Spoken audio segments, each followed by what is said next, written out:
Hey guys, tonight we're stepping back, way back, not just a few decades, but centuries into a world that feels utterly alien to our cozy, climate-controlled existence. Imagine this: you're stirring from sleep, not in a soft bed, but maybe on a hard kayong, a brick platform heated by fire, or perhaps just a straw mat on a cold dirt floor. The air bites with the pre-dawn chill, carrying the smells of wood smoke, damp earth, and well, let's just say things weren't exactly Febreze fresh. You're probably not waking up to a gentle alarm clock or the smell of brewing coffee. More likely, it's the crowing of roosters, the distant shouts of someone already working, or maybe the unnervingly close scuttling of something you really don't want to identify. Here's a cheeky reality check right off the bat. If you woke up as an average person in Imperial China, your chances of making it to sunset without facing a significant, potentially life-ending challenge would be slim to none. So, before you get comfortable, take a moment to like the video and subscribe, but only if you genuinely enjoy what I do here. Let me know in the comments where you're listening from and what time it is for you right now. Now, dim the lights, maybe turn on a fan for that soft background hum, and let's ease into tonight's journey together. You pry open your eyes, and the first thing you notice isn't the sunlight streaming through a window. Windows were a luxury, often just small openings covered with paper, if anything.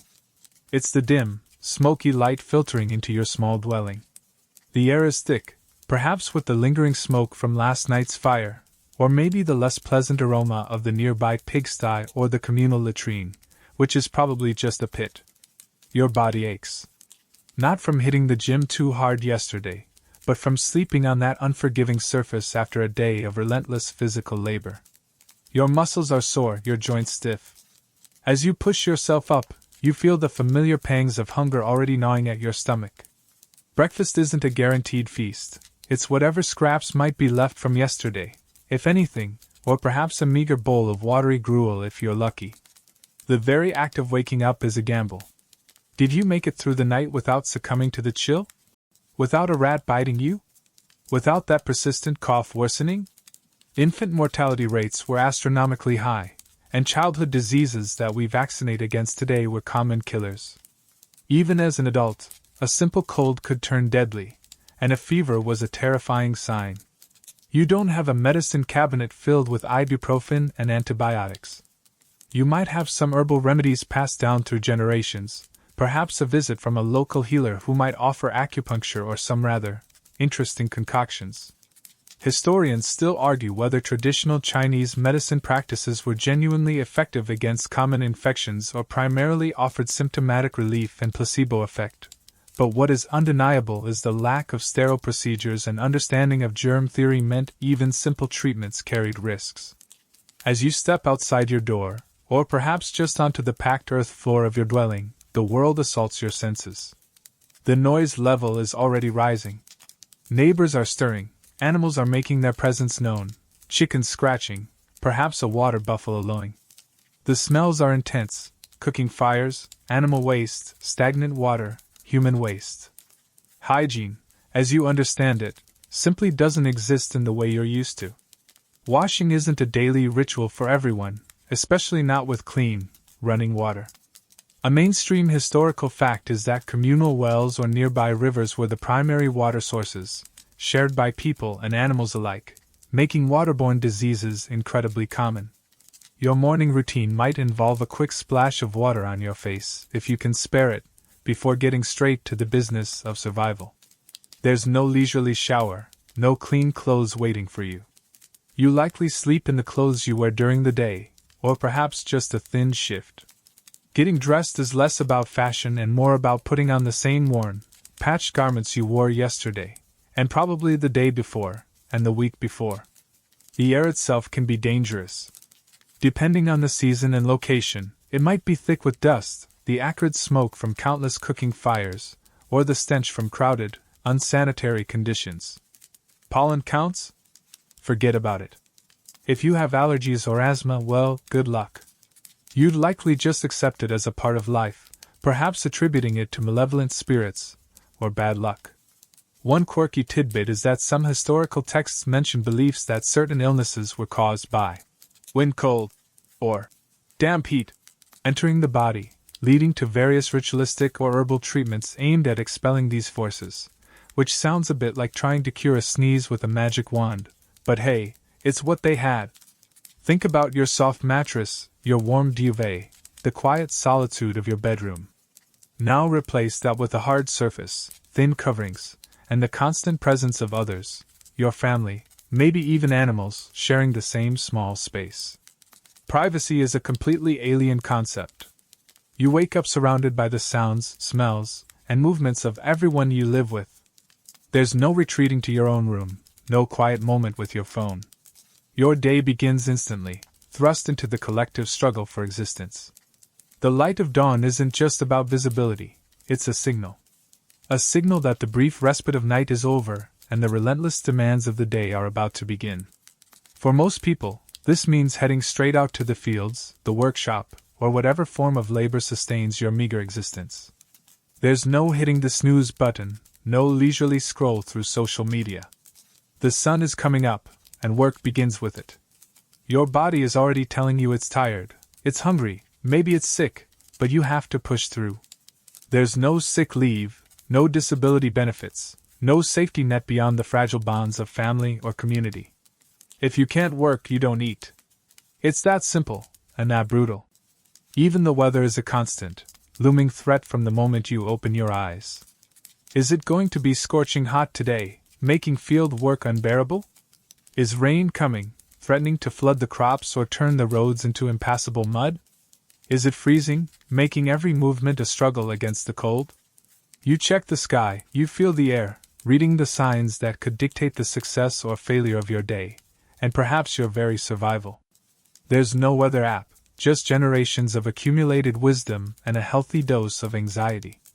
Imagine waking up every day knowing that a sudden downpour or an unexpected frost could wipe out your entire food source for the year. It puts your morning commute traffic jam into perspective, doesn't it? So, your first moments in Imperial China are less about gently easing into the day and more about a stark, immediate confrontation with the harsh realities of pre-modern life. You're cold, you're likely hungry, you're probably a bit itchy, and the specter of illness or injury is always present. There's no comfort, no convenience, just the raw, unfiltered experience of being alive in a world where survival is a daily, moment-by-moment achievement. And this is just the first 5 minutes. The day is long, and it's about to get a whole lot more complicated. Your stomach is a hollow drum, echoing the hunger that is perhaps the most constant companion you have in this life. Forget the gentle suggestion of appetite you might feel after a late-night snack in your timeline. This is a deep, physical ache, a reminder that the energy you burned yesterday needs replenishing, and there's no guarantee it will be. Food isn't just sustenance, it's a daily, precarious quest. You don't open a cupboard filled with options or pop into a convenience store. Your breakfast, if there is any, is likely whatever grain was cooked the night before, perhaps a thin rice congee in the south, or millet gruel or steamed buns made from wheat or sorghum in the north. There might be a few pickled vegetables, salty and fibrous, to add a bit of flavor, but meat is a rare luxury, maybe seen only on special occasions like festivals, if at all. The quality? Let's just say your modern palate would stage a full-scale revolt. Grains might be infested with weevils, vegetables could be wilted or ridden with pests. Water used for cooking is often drawn from that communal well or river we talked about earlier, potentially teeming with invisible nasties. There's no refrigeration, so food spoils quickly, especially in the warmer months. You learn to eat what you can, when you can, and you learn to live with a certain level of biological ambiguity in your meals. That mystery lump in your gruel? Probably best not to think about it too hard. Preparing food is a laborious process. Grains need to be hulled, pounded, ground. Fuel for cooking, like wood or charcoal, needs to be gathered or bought, which costs precious time or money. Cooking itself takes time, often over an open fire or a simple stove, filling your dwelling with smoke. There's no instant oatmeal or microwave meals here. Every calorie consumed is the result of significant effort, either in producing the food or preparing it. And you eat communally, often gathered around a single pot, sharing whatever meager portion is available. There's no individual plating or dietary preferences. You eat what is offered, and you eat it quickly, because there are others waiting, equally hungry. The constant, overarching shadow hanging over every meal, or lack thereof, is famine. Life in Imperial China was incredibly vulnerable to the whims of nature and the competence, or incompetence, of the government. A flood could wipe out crops along a river, a drought could wither fields under the sun, a pestilence could decimate harvests. When the crops failed, food prices would skyrocket, putting even the most basic grains out of reach for the poor. This could lead to widespread starvation, forcing people to eat bark, roots, or anything they could find to survive. Historians still argue whether the severity of some famines was primarily due to environmental factors or exacerbated by poor state management, grain hoarding, and inadequate relief efforts. What is undeniable is that famine was a recurring, terrifying reality, capable of wiping out entire villages or regions. Even when food is available, it's often monotonous and nutritionally deficient by modern standards. Your diet would be heavily reliant on carbohydrates, with limited access to protein, fresh fruits, or essential vitamins and minerals. This leads to widespread malnutrition, making you more susceptible to disease and reducing your physical strength and ability to work, a vicious cycle. Imagine living on rice and pickles day in and day out, never knowing the joy of a varied meal, let alone a pizza or a chocolate bar. Your body would ache not just from work, but from a fundamental lack of proper fuel. Beyond famine, there's the risk of actually being poisoned by your food. Not necessarily intentional poisoning, though that happened too, especially in political circles, but accidental. Water contamination was rampant, leading to outbreaks of dysentery, cholera, and other waterborne illnesses that could sweep through a community like wildfire. Grains stored improperly could develop molds containing dangerous toxins. Without modern understanding of food safety, distinguishing between edible and harmful was often based on tradition and observation, which wasn't always foolproof. One quirky tidbit is that some historical texts describe methods for testing food for poison, often involving silver chopsticks, based on the belief that silver would react with certain toxins like arsenic, which, while having some basis in chemistry, was far from a reliable safety net against the myriad of contaminants present. Your relationship with food would be primal. There's no casual snacking, no eating for pleasure or comfort in the way we understand it. Every bite is about survival. You learn to appreciate the simplest bowl of gruel, to guard your portion, and to fear the empty cooking pot. The feeling of satiety, of being truly full and satisfied, might be a rare and cherished sensation, rather than the everyday experience you're used to. Imagine the anxiety every time you plant seeds, every time you see a cloud that might bring rain or hail, every time you hear news of distant unrest that could disrupt trade routes and food supplies. Your entire existence is tied to the fragile chain of food production and distribution. So, as you face the morning in Imperial China, the immediate, pressing concern isn't what outfit to wear or what's on your to-do list. It's simply, will I eat today? And if so, will it be enough to keep me going? And will it make me sick? This constant, low-grade, or sometimes high-grade, anxiety about feeding yourself and your family is an ever-present burden, a far cry from the abundance and safety of modern food systems. You wouldn't just miss your favorite restaurant, you'd miss the fundamental security of knowing your next meal is coming and that it won't kill you. And that, my friends, is just the start of the day's challenges. So you've faced the morning chill, the hard floor, and the gnawing hunger, maybe even managed a few bites of questionable gruel. But now you step fully into the day, and the world outside your meager dwelling presents another immediate, overwhelming challenge, the sheer, pervasive dirt. Remember how I mentioned the smells earlier? They weren't just passing whiffs, they were the constant, thick atmosphere of a world without modern sanitation. Imagine a place where hygiene, as you know it, is less a daily practice and more a distant, unattainable ideal. Your clothes are likely patched, stained, and probably haven't been properly washed in, well, let's just say a while. Washing garments was a laborious process, requiring water, often lye or ash for cleaning agents, and significant physical effort, usually done in a communal area like a river or well. So, you wear the same dusty, sweat-stained, perhaps flea-bitten clothes day in and day out. Your body itself might not see a full wash very often. A quick rinse of hands and face might be the extent of your morning ablutions, if water is readily available and you can spare the time. Soap, as we know it, wasn't widely used. Alternatives existed but were often harsh or expensive. Think of it like camping, but permanently, and with way more people and animals sharing your campsite. The ground beneath your feet is likely packed earth, possibly covered in dust or, depending on the weather, mud. Animal waste is common. Chickens, pigs, maybe a water buffalo or donkey contributing to the landscape. Human waste is another major issue. There were no widespread, integrated sewage systems like we have today. Latrines might be simple pits, often close to dwellings or water sources. Night soil, human waste, was a valuable fertilizer for fields, so it was collected, but this process itself carried significant health risks.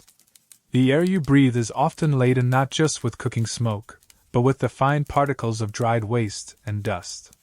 Trying to find a truly clean surface to sit on, or even just place something down, would be a futile exercise.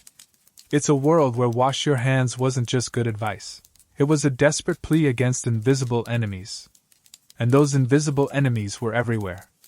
The lack of sanitation, combined with close living quarters and contaminated water sources, made disease rampant. Waterborne illnesses like dysentery, cholera, and typhoid were terrifyingly common, sweeping through communities and killing large numbers of people. Foodborne illnesses were also frequent, thanks to spoilage, pests, and lack of safe preparation. Airborne diseases like tuberculosis and various respiratory infections spread easily in crowded, smoky dwellings. Parasites, both internal and external, fleas, lice, worms, were a fact of life. Malaria was endemic in many regions. Think about the last time you had a bad cold or the flu. Annoying, right? Maybe you took some medicine, stayed home, rested, and were back on your feet in a few days. In Imperial China, that same cold could easily turn into pneumonia, and the flu could be a death sentence. Your immune system is constantly battling a barrage of pathogens that your modern body is either vaccinated against or protected from by basic hygiene and public health infrastructure. Even minor cuts or scrapes could become infected, leading to gangrene and potentially fatal blood poisoning, as there were no antibiotics. A mainstream historical fact is that life expectancy was significantly lower than today, often in the 30s or 40s for the average person, largely due to high infant mortality and the prevalence of infectious diseases that are now easily treatable or preventable. When you did get sick, your options for treatment were limited. You wouldn't rush to a clean, well-equipped hospital. Medical knowledge was a blend of empirical observation, traditional theories about the body's balance, like yin and yang, or the 5 elements, and sometimes superstition. Herbal remedies were common, passed down through generations or prescribed by local healers. Acupuncture was practiced, aimed at balancing the body's energy flow. Bone setting was done for fractures. But complex internal problems or widespread infections were often beyond their ability to treat effectively. Surgeries were rare and incredibly dangerous due to the lack of anesthesia and understanding of sterile technique. Imagine needing an operation, knowing it would be excruciatingly painful and likely result in fatal infection anyway. Makes you appreciate your dentist, doesn't it? Historians still argue whether traditional Chinese medicine practices were primarily effective due to their actual therapeutic properties or the placebo effect, particularly against severe infections or systemic diseases. What worked for some ailments, like certain herbal treatments for minor issues or acupuncture for pain relief, was mixed in with practices that had little to no scientific basis. A quirky tidbit is that some historical remedies could involve rather exotic ingredients, like dried insects, animal parts, or minerals, based on beliefs about their properties or symbolic meanings. You might be prescribed ground-up pearls for calming the spirit, or perhaps something less appealing for digestive issues. Trying to swallow that concoction while simultaneously dealing with the illness and the constant smell of your surroundings? Yeah, that's a challenge. Access to even these limited medical services wasn't guaranteed. Healers might be expensive, requiring payment in cash or goods you couldn't spare. You might rely on family members or village elders who had some knowledge of home remedies. For most people, getting sick meant hoping your body could fight it off, relying on luck, and perhaps praying for recovery. There was no safety net of public health services, no free clinics, no widespread vaccination programs. Disease was a constant, personal threat, lurking in the water you drank, the food you ate, the air you breathed, and the dirt that was everywhere. So, as you navigate the first part of your day, your body is already on high alert. Every ache, every cough, every strange feeling in your gut is a potential harbinger of serious illness. You learn to live with a certain level of discomfort and minor ailment, pushing through because you have to work. The simple act of staying healthy is a daily battle against an environment that is fundamentally hostile to your well-being. You wouldn't just miss modern medicine, you'd miss the basic concept of cleanliness and sanitation that we take for granted, the invisible shield that protects us from countless threats that were a daily reality for people in Imperial China. And dealing with the dirt and disease is just one layer of the challenges you face. The next involves navigating the complex and often dangerous social world around you. So you've survived the initial shock of waking up cold, hungry, and surrounded by smells you'd normally cross the street to avoid. You're physically present, in a world where just existing is hard. But now you have to interact with that world, and that brings you face to face with one of the most defining, inescapable realities of Imperial China, its incredibly rigid social hierarchy. Forget the idea of climbing the corporate ladder or being judged purely on your merit.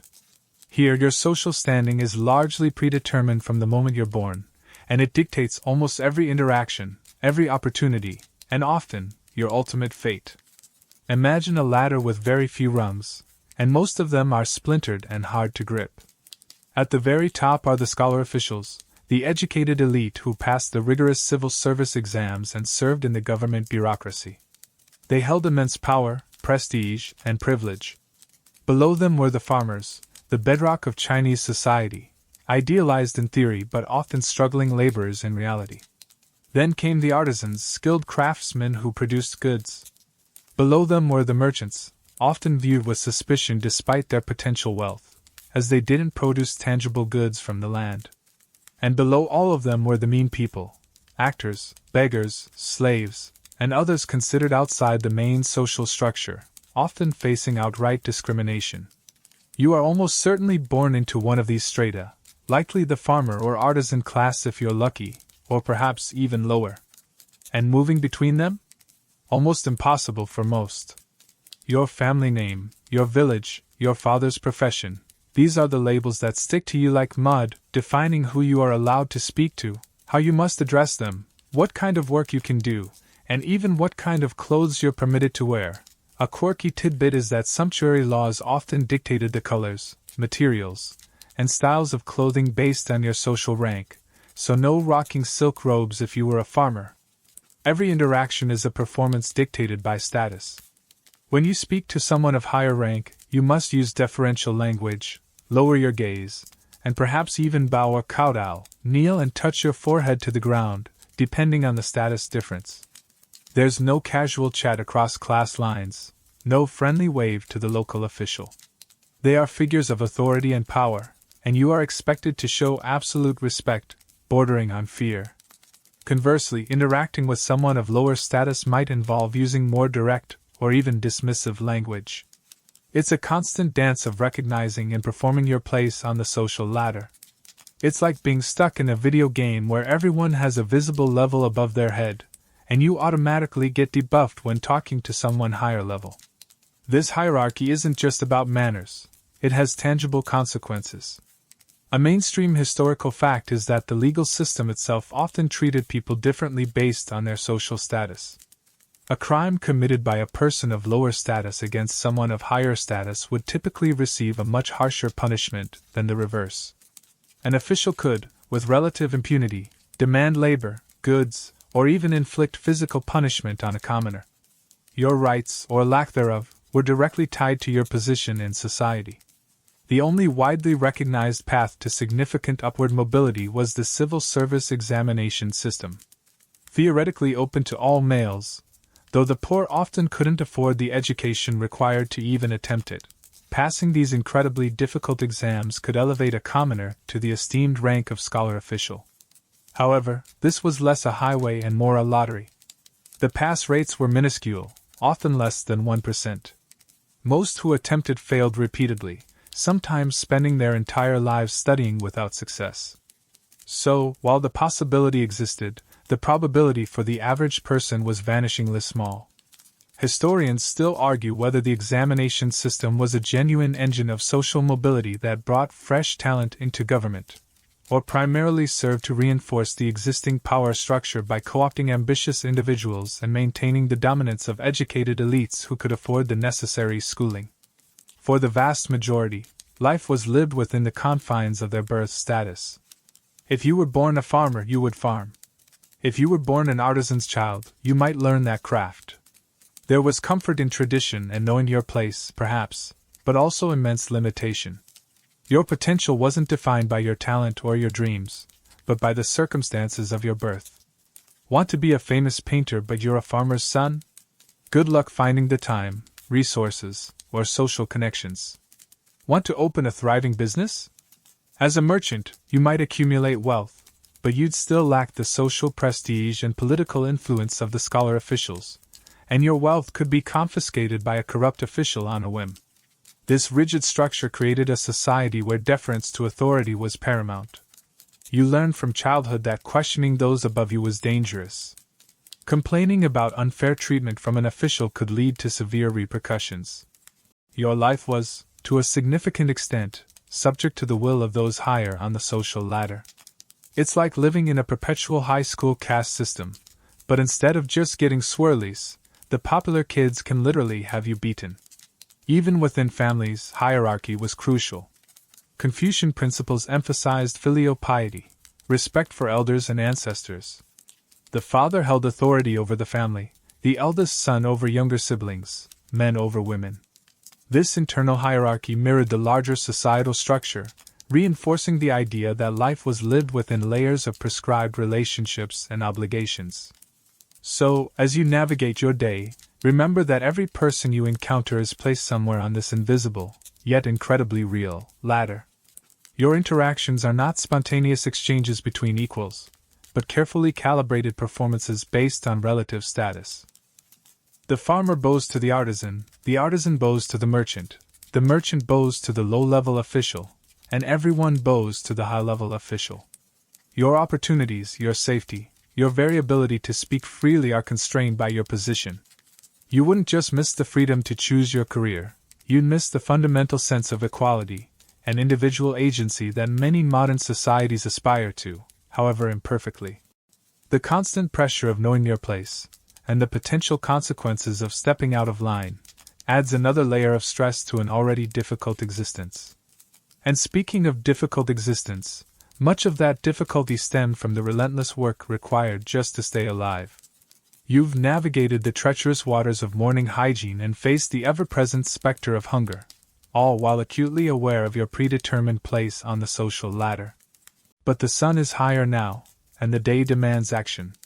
For the overwhelming majority of people in Imperial China, that action meant one thing: work. Not the kind of work where you sit in a climate-controlled office, occasionally check emails, and complain about your boss. This was the kind of work that broke your back, calloused your hands, and consumed almost every waking hour.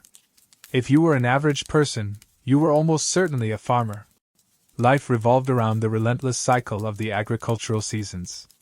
From dawn till dusk, you were in the fields, plowing the heavy soil with simple, often wooden, tools pulled by oxen or water buffalo if you were lucky, or sometimes just human power.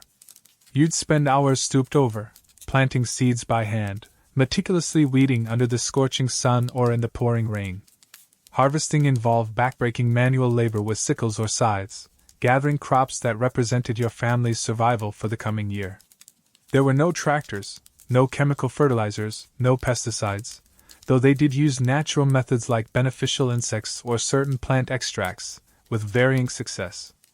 Every stage of farming was physically demanding and utterly reliant on the weather and your own brute strength. The work didn't stop there.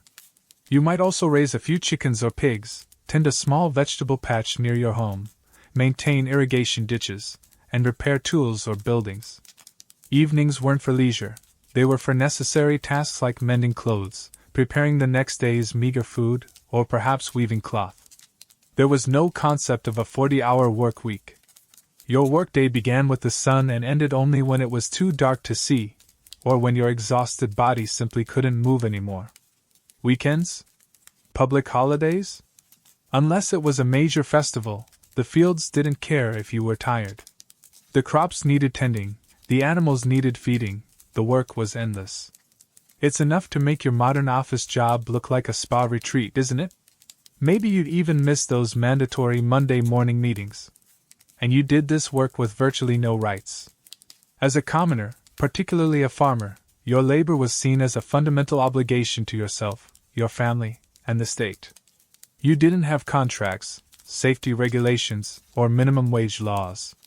Your landlord, if you weren't working your own small plot, and many were tenants, could demand a significant portion of your harvest, leaving you with barely enough to survive. The government could impose taxes, which we'll get to, and crucially, corvée labor, mandatory, unpaid work on public projects like building roads, canals, or city walls. A mainstream historical fact is that this system of corvée labor was a pillar of state power, mobilizing vast numbers of peasants for massive infrastructure projects across centuries, often with little regard for the disruption it caused to their own farming cycles. Imagine being pulled away from harvesting your ripening crops to go dig a ditch for the emperor hundreds of miles away. Yeah, that happened. If you were an artisan, your life might involve slightly different physical demands, but the intensity and lack of rights were similar. Whether you were a potter, blacksmith, weaver, or carpenter, you likely worked long hours in a small, often poorly ventilated workshop. Your tools were basic, and your craft required immense skill and repetitive physical labor. You might be beholden to a master craftsman or a merchant who commissioned your work, with little control over your own hours or the price you received. The idea of workplace safety was non-existent. Injuries from tools, heat stroke, or exposure to dangerous materials were common occupational hazards. Merchants, while potentially wealthier, faced their own challenges, including long, dangerous travel, more on that later, and the constant threat of extortion from officials. But even their work was demanding, requiring long hours managing accounts, haggling over prices, and overseeing goods. For everyone, regardless of their specific task, the pervasive reality was that if you couldn't work, you didn't eat. There was no unemployment benefit, no disability support. If you fell ill, injured yourself, or simply became too old or frail to perform your labor, your survival depended entirely on the charity of your family or community, which themselves were often living on the edge of subsistence. This created immense pressure to push through pain and exhaustion, knowing that stopping could mean starvation for you and your loved ones. It's a level of daily stakes that makes calling in sick because you stayed up too late binge-watching historical dramas seem, well, quaint. Historians still argue whether the level of exploitation faced by peasants and laborers was primarily driven by the inherent nature of pre-industrial agriculture and limited technology, or significantly exacerbated by the demands of landlords, local elites, and the imperial state extracting resources for their own benefit. Was it just hard because farming is hard without machines, or was it made unfairly harder by those in power? A quirky tidbit related to work and daily life is the concept of gone, which broadly means to do, or to work.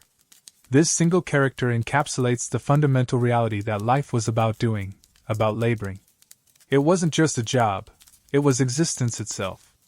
The sheer volume of work required just to produce basic necessities, food, clothing, shelter, meant that leisure time was a luxury almost unknown to the common person. Your hands were probably rough and calloused, your body aching, your face weathered by sun and wind.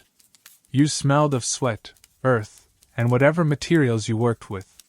There wasn't time or energy for much else beyond the relentless grind. Even the concept of retirement didn't exist in the way we understand it. You worked until you physically couldn't anymore, at which point you became dependent on your children. The pressure to have sons wasn't just about carrying on the family name. It was a vital part of your old age security plan. No 401k or pension here, just hoping your kids were successful enough to support you. So, as the day wears on in Imperial China, you are defined by your labor. The sun beats down or the rain soaks you, your muscles scream in protest, and your mind is focused on the task at hand, whether it's pulling a plow, hammering metal, or hauling goods. There are no coffee breaks, no lunch hours spent scrolling through social media, no quitting time followed by happy hour. There is only the work, endless and demanding, stretching out from dawn till dusk, day after day, season after season. You wouldn't just miss the convenience of modern life, you'd miss the fundamental freedom to choose how you spend your time and energy, and the basic protections that prevent your labor from being purely a matter of survival under the arbitrary demands of others. And speaking of arbitrary demands, the system of law and punishment was another daily threat you'd have to navigate. So you're exhausted, hungry, and acutely aware that your place in the world is fixed, and your work is never-ending. But all that physical and social pressure is just one layer of anxiety. Hovering over everything, like a dark cloud on the horizon, is the constant threat of the law. And in Imperial China, the law wasn't a gentle hand guiding society. It was a hammer, and it fell swiftly and brutally, often for offenses that in your time wouldn't even warrant a parking ticket. Forget the concepts of innocent until proven guilty, right to a fair trial, or legal representation. The legal system was primarily an instrument of state control, designed to maintain order, enforce the emperor's will, and punish dissent or disruption with extreme prejudice. The local magistrate, or Jician, was the lowest level of official who also served as the judge, jury, and sometimes executioner in his district. He held immense power over your life, and his word was pretty much law. His court wasn't a grand courtroom with lawyers arguing. It was often a section of his administrative office, the yamen, where proceedings could be swift, summary, and terrifying. Even minor offenses could trigger this terrifying machinery. Petty theft, public disorder, failure to complete your corvée labor obligation, remember that? Or even speaking disrespectfully to an official could land you in serious trouble. There wasn't a sliding scale of punishments like you're used to. The favored tool for many infractions was the bamboo cane. A mainstream historical fact is that judicial beatings with large or small bamboo canes were a common and often devastating form of punishment, capable of inflicting severe injury or even death, depending on the number of blows ordered and the intent of the punisher. Imagine getting 20 strokes of the heavy bamboo just for arguing with a yamen runner about your taxes. Your back wouldn't just be sore, it would be a pulpy mess, potentially leading to fatal infection. Beyond beatings, punishments escalated quickly. For slightly more serious crimes, you might be forced to wear the cane, a heavy wooden collar that prevented you from lying down or feeding yourself easily, often displayed in public places as a warning. It's like the world's worst necklace, except it also makes you a public spectacle of shame and suffering.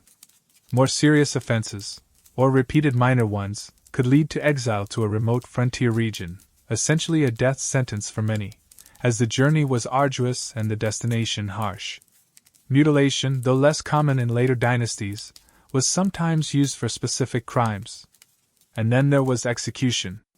Capital punishment was applied for a wide range of offenses that seemed disproportionate by modern standards, including serious crimes like murder or rebellion, but also things like grand theft, certain forms of corruption, or even disrespecting imperial symbols. Methods included beheading, strangulation, and in particularly heinous cases, often involving treason or patricide, the horrific death by 1,000 cuts. *Lingqi*. The sheer ease with which a local official, or even higher authorities, could order your death is chilling. Your life wasn't seen as having inherent individual value in the face of maintaining state and social order. The process itself offered little protection. If you were accused, particularly if you were a commoner, you were at a distinct disadvantage. Interrogations often involved torture to extract confessions.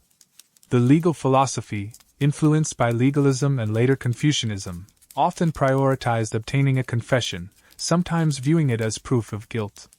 Historians still argue whether torture was a necessary evil in a pre-forensic era to uncover truth, or primarily a tool of oppression used to quickly resolve cases and maintain control, often resulting in false confessions from the innocent. Imagine being beaten until you confessed to something you didn't do, just to make the pain stop. You didn't have the right to call witnesses in your defense easily, and challenging the official's judgment was incredibly risky. Trials were often conducted based on written evidence and the magistrate's interrogation, with little opportunity for the accused to present their case effectively, especially against someone with higher status or connections. A quirky tidbit is that some magistrates were known for their supposedly brilliant, Sherlock Holmes-esque methods of deduction, but this was often more about folklore and reinforcing the image of the wise official than consistent, fair investigative practices. Justice could be arbitrary, influenced by the official's mood, personal biases, or even bribes. The legal system wasn't just about punishing individuals, it also incorporated collective responsibility. If one member of a family or even a village committed a serious crime, their relatives or neighbors could also face punishment, deportation, or increased scrutiny. This system, known as baojia in some periods, where households were organized into groups responsible for monitoring each other, meant that your neighbor's transgression could literally land you in trouble. It created a climate of suspicion and made people hesitant to associate with anyone potentially problematic. It's like living in a neighborhood watch program, but if someone jaywalks, everyone on the block gets fined. Appeals were theoretically possible, going up the bureaucratic ladder, but they were difficult, expensive, and dangerous. Challenging a local official's decision could be seen as challenging the state itself, and few commoners had the resources, connections, or sheer nerve to attempt it. Most people accepted the magistrate's judgment, endured the punishment, and tried to fade back into obscurity. So, as you navigate your day, every interaction carries a potential legal risk. That argument with a neighbor could escalate and end up before the magistrate. That minor mistake at work could be deemed negligence punishable by a beating. That casual complaint about the government, overheard by the wrong person, could lead to accusations of sedition. You learn to be cautious, to keep your head down, to avoid conflict, and to show extreme deference to anyone in authority, because the consequences of stepping out of line are not a fine or a court date. They are physical pain, ruin, exile, or death. The swift hammer of the law hangs over every moment, a constant reminder of the state's absolute power and your own fundamental vulnerability. And maintaining that state power required constant resources, which brings us to the next challenge, the relentless demands of taxes and the government. So you've learned that the law isn't your friend, and the people enforcing it hold terrifying power. But the state didn't just control you through fear of punishment, it also controlled you by constantly reaching into your pockets, or more accurately, your granary and your labor. Because in Imperial China, the government's demands for taxes and resources were relentless, leaving most people living perpetually on the edge, with little to call their own. Your primary interaction with the state, besides trying to avoid getting on the wrong side of a magistrate, was through the tax system. For most commoners, this meant the land tax. If you were a farmer, the very ground you worked, whether you owned it or rented it, was subject to taxation. This wasn't a simple percentage of your income after expenses. It was often a fixed amount based on the size and quality of your land, regardless of whether the harvest was good, bad, or wiped out by a flood. Remember those? Imagine having to pay property tax even after your house has been swept away. Yeah, it was a bit like that, but with your food source. Taxes were typically collected in grain, the literal fruits of your backbreaking labor. Piles of grain, carefully measured, had to be transported to the local government granary. This process itself was a burden. You had to haul it, protect it from pests or theft, and hope the officials measuring it weren't cheating you. They often were. As the economy developed, taxes were increasingly demanded in copper cash or silver, forcing peasants to sell their grain at market prices, which could fluctuate wildly, just to get the money to pay their dues. This added another layer of vulnerability. You might have enough grain to eat, but if the market price was low, you couldn't sell enough to cover your taxes, pushing you into debt. It's like your landlord suddenly demanding payment only in rare, collectible coins you have to buy on eBay. Beyond the land tax, there was often a head tax, levied on individuals, particularly adult males. This meant that simply existing and being capable of working incurred a tax burden, regardless of your land holdings. Having a large family, while potentially providing more labor power in the long run, also meant more mouths to feed and more heads to pay tax on. It was a constant pressure cooker, where every person in your household represented both a potential asset and a financial liability to the state. And then there was the corvée labor we touched on earlier.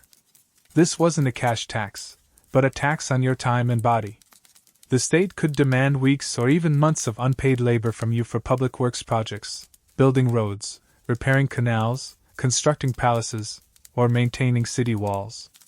This often happened during crucial agricultural periods, like planting or harvest time, forcing you to abandon your own fields just when they needed you most. Failure to report for corvée duty was a serious offense, punishable by, you guessed it, the law's swift hammer, callback. It was essentially free labor for the state, paid for with your sweat, your time, and the potential ruin of your own crops. It's like your boss demanding you work overtime for free, but if you say no, the government sends someone to beat you with a stick.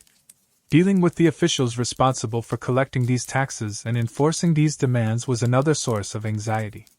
The local yamen runners, the low-level functionaries of the magistrate's office, callback, were notorious for their corruption. They were poorly paid, and their real income came from squeezing the populace. They might demand extra fees, inflate the amount of tax owed, or accept bribes to reduce the official amount, though this was risky for you too, as they could always report you later. They were the face of the state's extractive power, and their arrival in your village would fill everyone with dread. You couldn't argue with them effectively. They had the backing of the magistrate and the threat of physical force. Trying to hide resources or evade taxes was incredibly risky and could lead to severe punishment if discovered. This pervasive corruption wasn't just limited to the lowest levels. While some dynasties and emperors genuinely attempted to curb corruption, it was a systemic issue embedded in the bureaucracy. Officials at higher levels could extract wealth through various means, and the pressure to collect taxes often meant that lower officials were incentivized to squeeze the people below them. Historians still argue whether the level of corruption in the imperial bureaucracy was an inevitable consequence of a centralized, pre-modern state structure or exacerbated by specific policies and the lack of effective oversight mechanisms. Was it just human nature taking over, or was the system designed to encourage it? The constant burden of taxes and state demands left little room for economic security or improvement for the average person. Any surplus you managed to produce after feeding your family was often consumed by taxes, rent, if you were a tenant, and other fees. Saving money was incredibly difficult, leaving you vulnerable to any unexpected crisis: illness, a bad harvest, a sudden increase in taxes. There was no concept of building wealth or investing for the future in the way we understand it. Life was a perpetual struggle to meet the immediate demands of survival and the state. A mainstream historical fact is that the land tax provided the vast majority of the imperial government's revenue for centuries, funding everything from the bureaucracy and military to massive public works projects like the Great Wall and the Grand Canal. This reliance on agricultural output meant the state's fortunes were directly tied to the peasants' labor and the vagaries of nature. A quirky tidbit about state demands relates to the massive grain transport system. Since the most productive agricultural lands were often far from the capital or military garrisons, huge amounts of tax grain had to be shipped across the country, primarily via canals like the Grand Canal. This required a massive logistical effort, involving thousands of boats, laborers, often corvée, and officials, and was itself a major state undertaking that impacted the lives of everyone along the route, demanding resources and labor. Imagine the government showing up and saying, "Okay, you've paid your grain tax, now help us haul it 500 miles using nothing but that wheelbarrow." The constant pressure to pay taxes and fulfill state obligations shaped daily life profoundly. It fostered a sense of fatalism and resignation. You learned that the government was a force to be appeased and survived, not a service provider there for your benefit.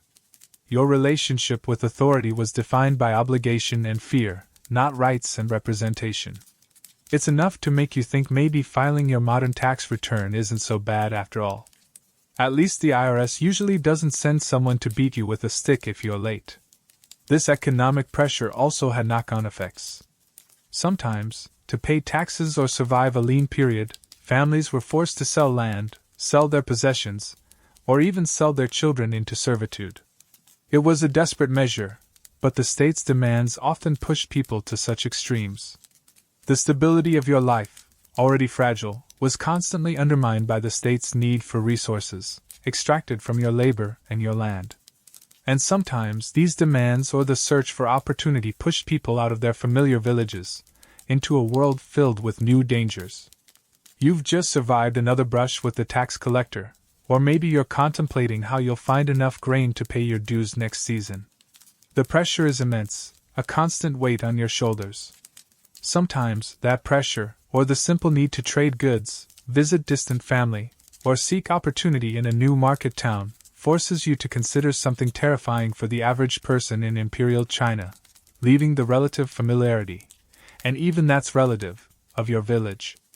Because stepping outside your immediate locale means entering a world where the dangers multiply dramatically, and travel is anything but a relaxing journey. Forget smooth, paved highways like the Autobahn, or even a slightly bumpy country road in your time. Most roads in Imperial China, particularly the ones linking villages or leading to smaller towns, were little more than dirt tracks. In the dry season, they were dusty, rutted paths that kicked up choking clouds with every step. In the rainy season, they became impassable quagmires of mud, turning a simple walk into an exhausting, slippery ordeal.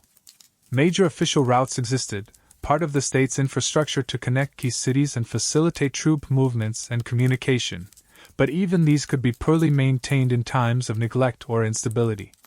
A mainstream historical fact is that the Grand Canal and the network of official post roads were engineering marvels that facilitated state control and long-distance communication across the vast empire, but the vast majority of local travel happened on much less developed, unpaved routes. Your primary mode of transportation? Your own 2 feet. Walking was the default. You'd tie your meager possessions onto your back, perhaps with a carrying pole across your shoulders, and start trudging. Distances that you'd cover in an hour by car would take you days, maybe weeks, on foot. Imagine walking from New York to Chicago just to visit your cousin, except the roads are terrible and there are actual dangers lurking. If you were slightly better off, you might travel by cart pulled by an ox or donkey, a slow and bumpy ride, offering little protection from the elements or the world outside. For longer distances or travel along major waterways, boats were crucial, whether it was a small sampan on a local river or a larger junk on a canal or coastal route. River travel had its own risks: currents, rapids, storms, and the ever-present possibility of capsizing and drowning, especially if you couldn't swim, a skill not widely taught or necessary in landlocked villages. And what dangers did you face on these arduous journeys? The most immediate and terrifying threat was bandits and robbers. Away from the relative safety of populated areas, roads and waterways could become hunting grounds for desperate individuals or organized gangs. They preyed on travelers, particularly anyone who looked like they might be carrying goods or even a small amount of cash or valuables. A sudden ambush from the roadside, or pirates on a lonely stretch of river, could mean losing everything you had, being beaten, kidnapped for ransom, unlikely for a poor commoner, but possible, or even killed. The state's ability to police these routes varied greatly depending on the dynasty, the region, and the specific time period.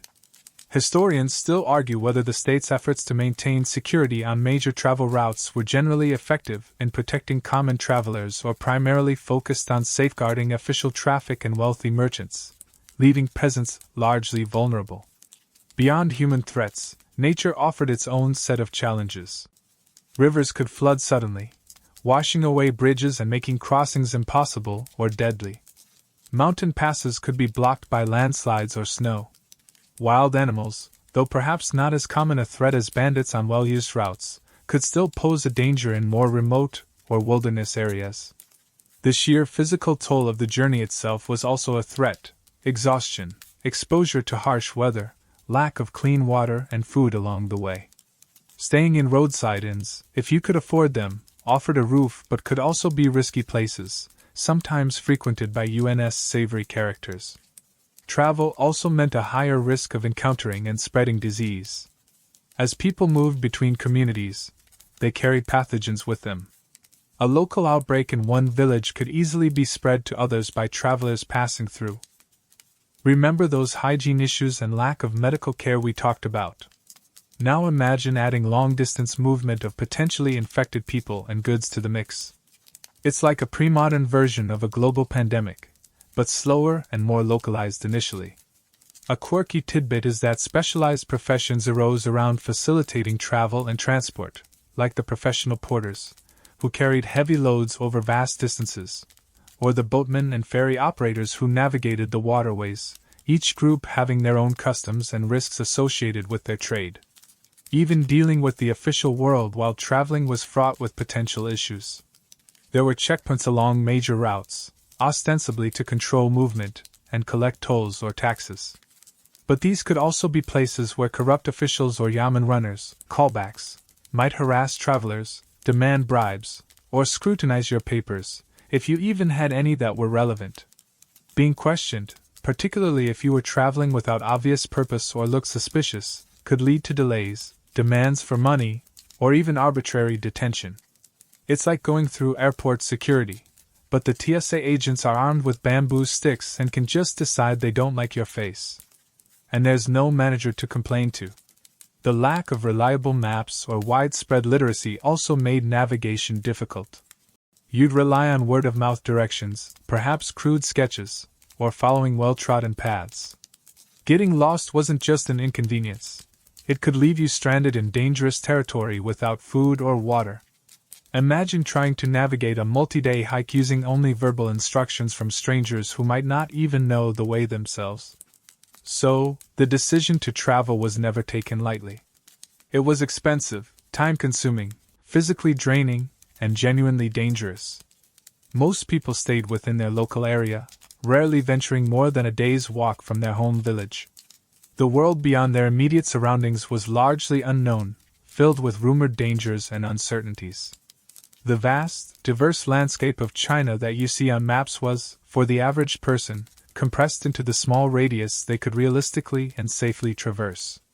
It's enough to make you appreciate your car, or even just public transport, isn't it?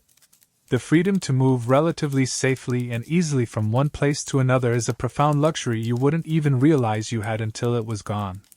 Every journey was an act of courage, a calculated risk against the bandits, the elements, the disease, and the arbitrary power of officials, undertaken only when the pressures of staying put became even greater than the dangers of the road. So you've braved the dangerous roads, perhaps survived an encounter with dust, mud, or even something worse, and you've made it to your destination, or maybe just back home, utterly exhausted.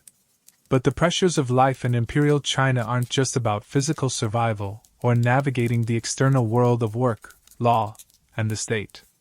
They are deeply, intensely personal, centered around the bedrock unit of society, the family.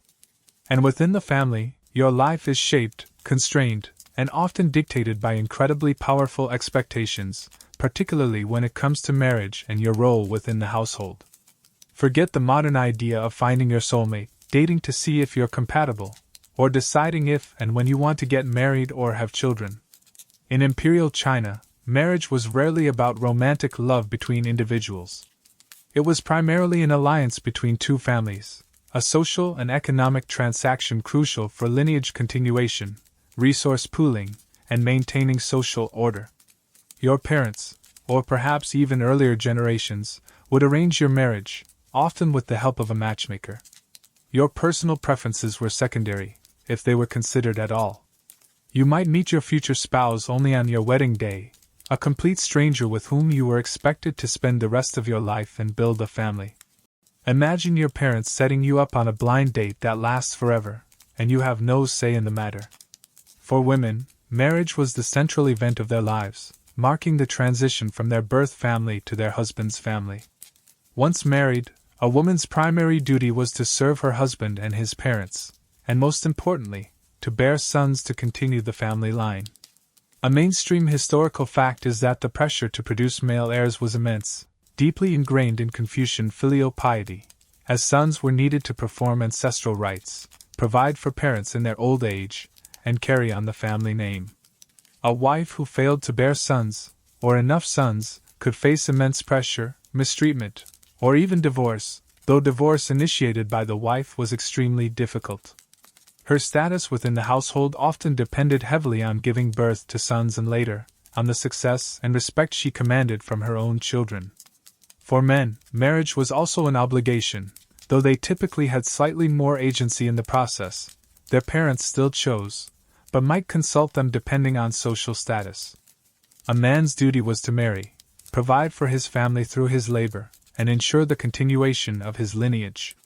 The patriarchal structure meant the husband held authority within the family, but he was also bound by obligations to his parents and ancestors.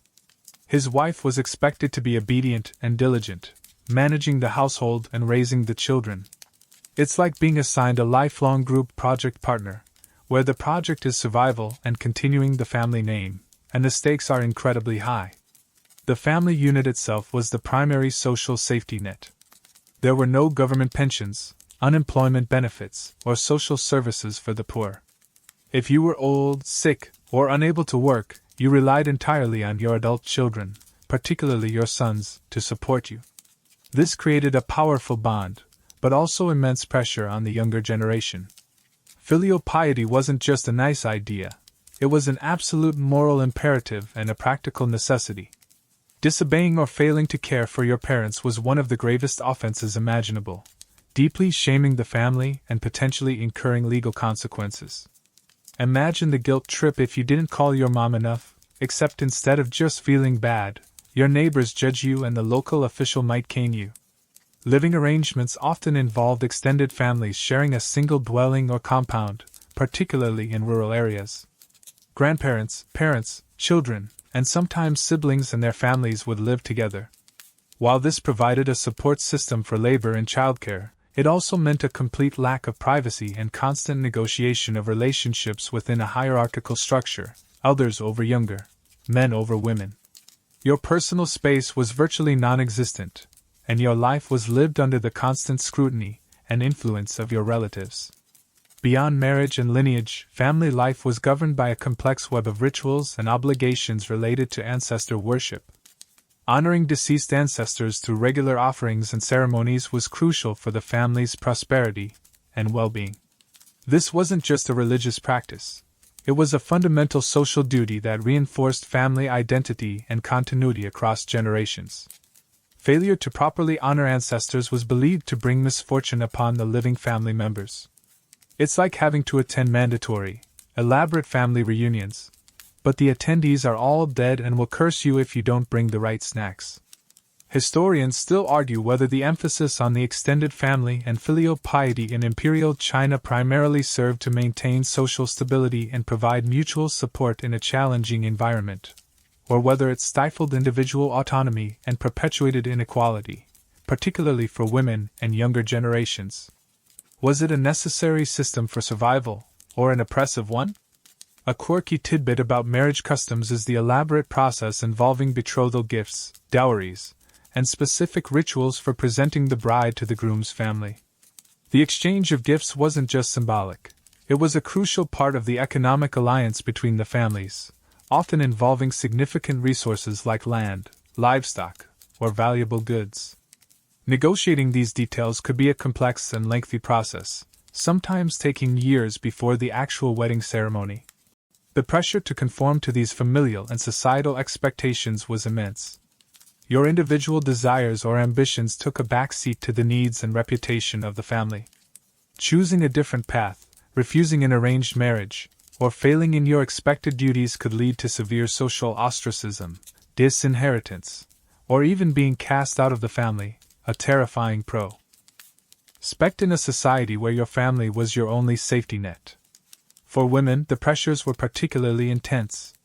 Expected to be virtuous, obedient, and hardworking, their lives were largely confined to the domestic sphere, though women in poorer families often worked in the fields alongside men. Education was generally not available to girls, and their value was primarily measured by their ability to manage the household and produce sons.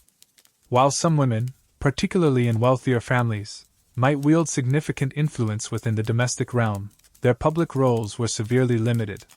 Imagine facing the expectation that your entire worth is tied to getting married and having kids, with no other accepted path in life. Even within the family, conflict and tension were common, exacerbated by close living quarters, economic hardship, and the inherent power imbalances. Disputes between mother-in-law and daughter-in-law, competition between brothers, or tensions over inheritance were frequent themes in historical literature and legal cases. So, while you might have survived the physical dangers and external pressures of the day, returning home wouldn't necessarily mean escaping the demands of this world.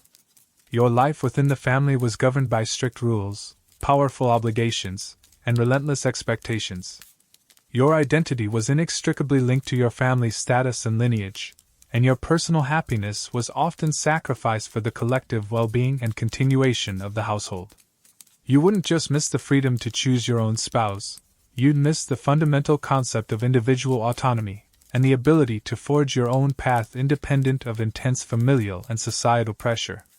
And speaking of pressure, the state had its own ways of keeping tabs on you, ensuring you stayed in line. So you've navigated the intense pressures of family life, the constant demands of filial piety, and the weight of expectations around marriage and lineage. Your life isn't entirely your own, even within the walls of your dwelling, shared with multiple generations. But step outside, or even just speak a little too loudly inside, and you quickly realize that the lack of personal autonomy isn't just a family affair, it's a fundamental aspect of living under the imperial state. Because in Imperial China, you lived under a constant, pervasive system of surveillance designed to keep tabs on the population, enforce conformity, and nip any hint of dissent in the bud. Forget about anonymity. Forget about expressing unpopular opinions online or joining a protest march without consequence. In this world, the state wanted to know what you were doing, where you were going, remember how dangerous and scrutinized travel was, and even, to some extent, what you were thinking. It wasn't just about catching criminals after the fact. It was about preventing trouble before it even started. It's like having a permanent probation officer, but instead of just checking in, they're also reading your mail and listening to your conversations. One of the primary tools for this was the Baojia system, which we briefly touched upon regarding collective responsibility, callback. This wasn't just about punishing you if your neighbor messed up. It was a structured system of mutual surveillance. Households were organized into groups, typically 10 households forming a jia and 10 jia forming a bao. The head of each jia and bao was responsible for monitoring the activities of everyone in their group. They had to keep registers of residence, report on new arrivals, departures, and any suspicious behavior. This meant your neighbors weren't just people you shared a well with. They were also potential informants for the state. A mainstream historical fact is that the Baojia system, while varying in effectiveness and implementation across dynasties and regions, was a deliberate state policy aimed at controlling the population, collecting taxes more efficiently, and preventing large-scale unrest by making sure everyone was accounted for and monitored at the local level. Imagine living in a neighborhood where everyone is implicitly encouraged, or even required, to report on each other. That slightly too loud argument you had with your spouse? Your neighbor might feel obligated to report it to the jia head just to avoid trouble themselves. That visitor from out of town who stayed a few nights? Better make sure they're registered. This created a climate of suspicion and made people incredibly cautious about what they said and who they associated with. Casual gossip could turn dangerous if it was construed as criticism of the government or the emperor. Complaining about high taxes, callback, or corrupt officials could have severe repercussions if overheard by the wrong person, or worse, someone obligated to report you. It's enough to make you nostalgic for the days when the worst thing your neighbor did was steal your newspaper. Beyond the Baojia system, there were other layers of control. Travel permits were sometimes required, especially for longer journeys or entering major cities, allowing officials at checkpoints, callback, to track who was moving where. Gatherings of people, particularly large ones not sanctioned by the state, like festivals or religious ceremonies, could be viewed with suspicion. Secret societies and unauthorized religious groups were particularly targeted for suppression, as they represented potential centers of opposition or alternative loyalties outside state control. The sheer difficulty of organizing or communicating across distances without state knowledge made any form of collective action incredibly risky. The purpose of this intense surveillance wasn't just paranoia, it was practical. It helped the state maintain order, enforce laws, ensure tax collection, and prevent rebellions. With a relatively small number of officials governing vast populations, relying on the populace to police itself, or at least report on each other, was an efficient way to extend state power into every village and alleyway. It was a cost-effective method of control, paid for not in silver, but in trust and freedom. This constant monitoring had a chilling effect on dissent. If you knew that your words and actions were potentially being observed and reported, you learned to self-censor. You kept your head down, you avoided controversial topics, and you expressed loyalty to the state and the emperor, even if you harbored private grievances. The fear of being reported, interrogated, perhaps with torture, callback, or punished was a powerful deterrent against any form of opposition, however minor. It's like living under a permanent social credit system, but instead of losing points, you might lose your freedom or your life. Historians still argue whether these surveillance systems were truly effective in preventing large-scale rebellions or if they primarily generated resentment and drove dissenting activities underground, making them harder to track but potentially more volatile when they did erupt. Did it make the empire more stable, or just suppress the symptoms of instability until they exploded? A quirky tidbit related to this surveillance is the elaborate system of official communication and reporting that flowed up the bureaucracy. Memorials from officials at all levels, detailing local conditions, events, and potentially problematic individuals or groups, were sent to the capital. The sheer volume of information, and the difficulty of verifying its accuracy or distinguishing genuine threats from local squabbles, meant that while the state tried to know everything, it often struggled to process and act effectively on the data it collected. Imagine trying to monitor an entire country using only handwritten reports delivered by horseback or boat, filtered through layers of potentially corrupt officials. It was a massive data management problem, pre-computers. The psychological impact of living under constant scrutiny was significant. You never felt truly alone or free from the state's gaze. Your personal life was intertwined with the political realities of the empire. Every interaction, every conversation, carried a potential risk. There was no concept of a private sphere truly separate from the demands and oversight of the state. Your identity wasn't just shaped by your family, callback. It was also constrained by the ever-present awareness of the authorities watching.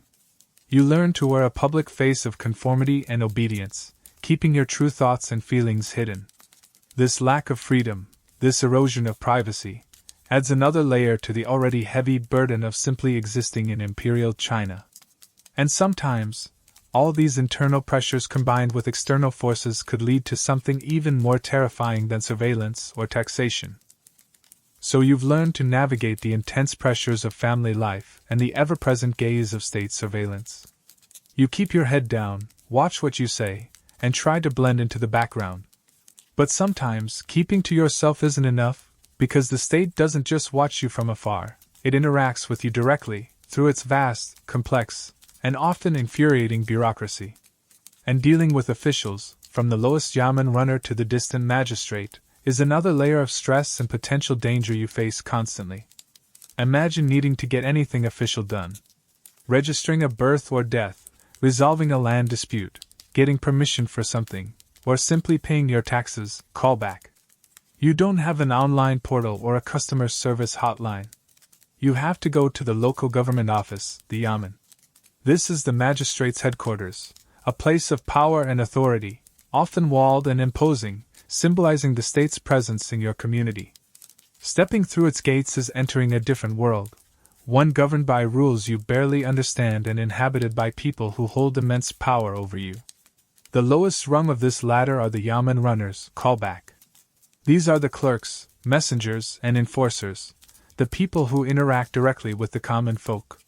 They are often poorly paid and notorious for being corrupt, surviving by extracting fees, bribes, and favors from anyone who needs their services.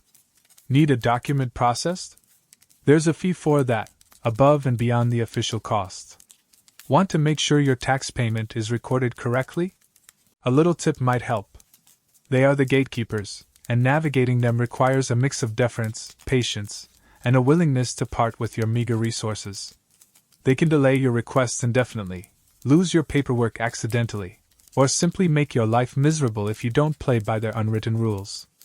Imagine trying to get your driver's license renewed, but the person behind the counter can demand a bribe, insult your family, and potentially have you beaten if you complain, and there's nobody higher up who cares about your inconvenience.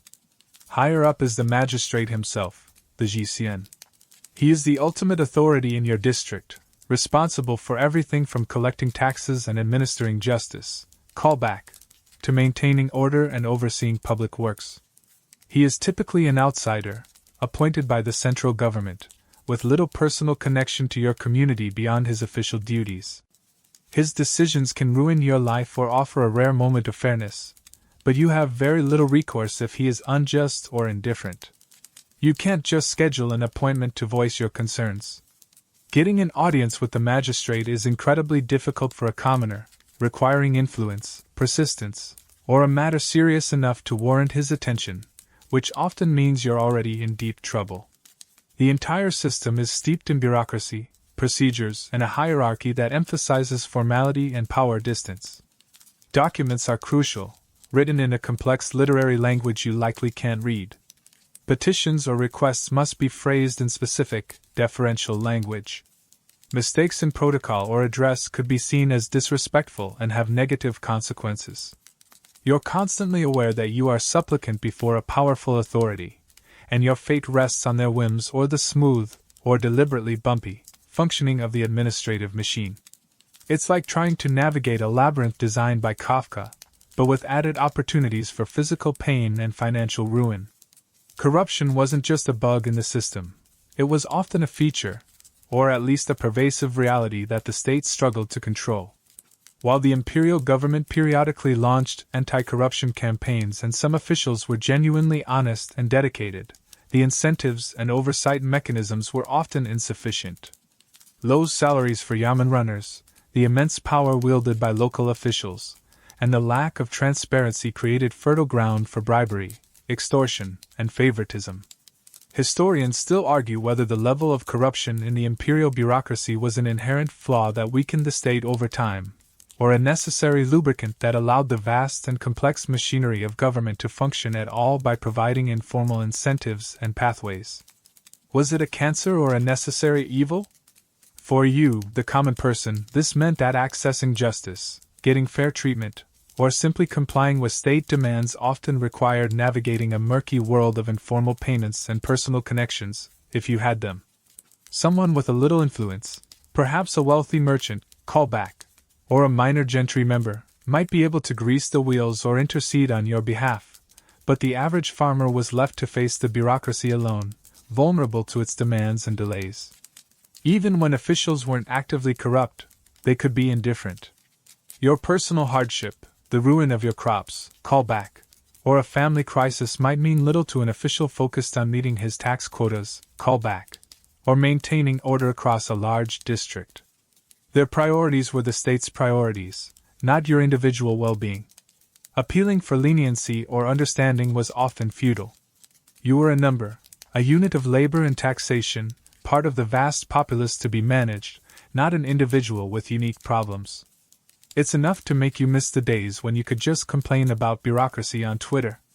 A quirky tidbit related to dealing with officials is the practice of using squeeze money, lugui, or customary fees which were unofficial payments demanded by yamen staff for standard services.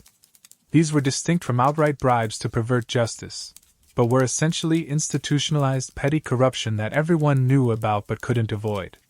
It was the cost of doing business with the government, a hidden tax on every interaction. This constant interaction with a powerful, often indifferent, and potentially corrupt bureaucracy added another layer of stress to daily life. You couldn't avoid it entirely, as the state's reach was pervasive. You learned to approach officials with extreme caution, humility, and perhaps a small offering if you could afford it, hoping to smooth the interaction and avoid drawing negative attention. Your sense of powerlessness was reinforced every time you had to bow before an official, wait for hours outside the yamen gates, or pay an unofficial fee just to get something done. It was a system designed to emphasize the state's authority and your own insignificance within the grand scheme of the empire. And sometimes, the pressures exerted by this state, combined with other factors, could erupt into widespread chaos. So you've navigated the frustrating and often frightening world of dealing with officials and the bureaucracy, constantly aware that your life is subject to their power and whim. You've learned to keep your head down, avoid trouble, and hope that the demands of the state don't completely ruin you. But even if you manage to appease the officials, pay your taxes, call back, and avoid the magistrate's cane, call back, there's another, even more unpredictable force that can sweep away everything you've worked for, the unpredictable wrath of nature. Life in Imperial China was lived under the constant shadow of natural disasters. Unlike the predictable demands of the state, these events struck without warning, often with devastating consequences that could make the pressures of taxes and work seem trivial by comparison.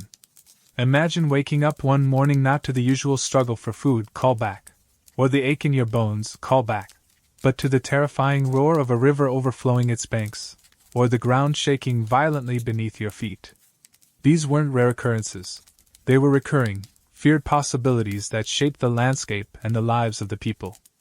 Floods were perhaps the most common and destructive natural disaster, particularly in the densely populated river valleys like the Yellow River and the Yangtze River. These massive waterways, while essential for irrigation and transportation, call back, could turn into instruments of destruction with little warning. Heavy rains, melting snow upstream, or the collapse of poorly maintained dikes could send torrents of water surging across the plains, inundating vast areas of farmland, washing away villages, and killing tens of thousands, sometimes even millions, of people. Your entire year's harvest, painstakingly cultivated through backbreaking labor, call back, could be wiped out in hours. Your home, built of earth and wood, could be dissolved or swept away. Your family could be scattered or drowned. It's like living downstream from a dam that could burst at any moment, and you have no warning system. Droughts were the cruel opposite, equally devastating. Months without rain could turn fertile fields into cracked, dusty wastelands. Crops would wither and die, wells would dry up, and rivers would shrink to trickles. The scorching sun, which normally helped ripen the grain, would instead bake the earth and your hopes. Droughts meant starvation, forcing people to abandon their homes in desperate searches for food and water, becoming climate refugees in their own land. The landscape itself would become hostile, offering nothing but dust and despair. Imagine a summer where it just stops raining forever, and your survival depends on the rain. Earthquakes could strike anywhere, turning sturdy buildings into rubble in seconds. A mainstream historical fact is that China has a long history of seismic activity, and major earthquakes, particularly in the more seismically active regions, could devastate cities and rural areas alike, causing immense loss of life and destroying infrastructure. Trying to rebuild after an earthquake without modern machinery or resources would be an almost impossible task, leaving survivors exposed to the elements and vulnerable to disease, call back. Other disasters included locust plagues, where swarms of insects descended upon fields, devouring crops with terrifying speed, leaving nothing but bare stalks behind. Typhoons could batter coastal areas, bringing destructive winds and flooding. Cold snaps and early frosts could kill crops before they were ready for harvest. Each of these events represented a direct assault on the fragile foundation of survival, food production. The most immediate and terrifying consequence of these natural disasters was famine. When crops failed on a large scale, whether due to flood, drought, pests, or cold, the result was a devastating lack of food. Prices of available grain would skyrocket, far beyond the reach of the common person. Your meager savings, call back, would be useless. People would resort to eating anything they could find, bark from trees, roots, wild grasses, even clay, anything to stave off the gnawing hunger. These substitutes offered little nutrition and often caused illness. Mass starvation would ensue, weakening populations and making them even more susceptible to disease. Bodies would pile up in the streets or fields, and the social order could break down completely as desperate people turned to banditry, callback, or scavenging. Historians still argue whether the severity and frequency of major famines in Imperial China were primarily caused by the inherent vulnerability of pre-industrial agriculture to environmental shocks, or if they were significantly worsened by human factors like poor government response, corruption, callback, leading to inadequate granaries, grain hoarding by wealthy elites and merchants, callback, and the state's inability or unwillingness to provide effective, widespread relief to the suffering populace. Was it just bad luck with the weather, or was the system designed in a way that magnified the disaster's impact on the poor? The state did attempt to mitigate the impact of disasters. They maintained granaries to store surplus grain for times of shortage, built and repaired dikes, and sometimes organized relief efforts. However, the effectiveness of these measures varied greatly depending on the dynasty, the competence of local officials, callback, and the scale of the disaster. Corruption could mean the granaries were empty when needed, relief supplies were diverted, or dikes were poorly built. The vastness of the empire and the difficulty of transportation, callback, also meant that getting aid to affected areas could be slow and insufficient. You might be starving while grain sat in a government warehouse hundreds of miles away, waiting for transport that never came. A quirky tidbit related to disasters is the belief, prevalent throughout Chinese history, that natural disasters were signs of heaven's displeasure with the emperor and his rule. Floods, droughts, earthquakes, and other calamities were interpreted as cosmic warnings, indicating that the emperor had lost the mandate of heaven.